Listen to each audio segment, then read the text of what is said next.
Benim balammış tamak bir ispasır bulup diken, etiken noştukum bulup diken, mebek bişim kıyıp gitip orada. Vay mavi oşxana qaysa. Bu aldıraççılığımızı bilmə tamla düşbaza olup ketdim iştapda. Ekkəslər. Tutlamana. Rahmet balam, rahmet. Ne var la? Hazır bu talada aptap tıkandan oturup tamak ilgili oldu. Evet basla. Balı bir piyal çay koyup basın. Oturup iyi basla. İnşallah oturup yiyivalay diyen maka balam. İç ağzına basla. Kız valla ma apanla bir piyal çay verin la.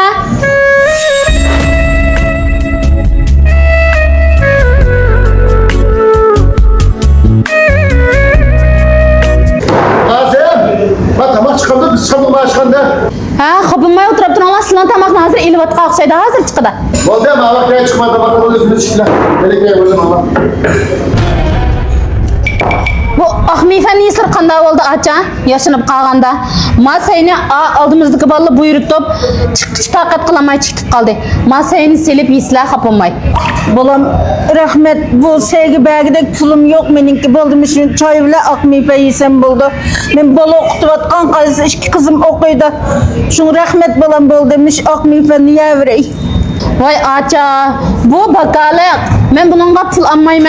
Masayını tökeplam yisler. Bu Ahmife niye sır yaşanğan vaxtıda kanda oldu. Aç kazarlar kısanmaydı.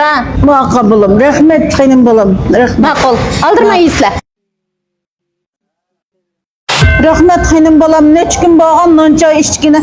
Şunda konum hoşulap aldı rahmet cima balam, rahmet. Rahmet tekçilik yok aça. Sıla yaşanıp kalıp, muşuncular yaş tuturup, bizi xulavatqa vaxtıda kopap, tazlık kılıp, muşun nurgun japa çekila, Kaşgar şehrimizin güzellik için tök koşavatqa açımız sizler.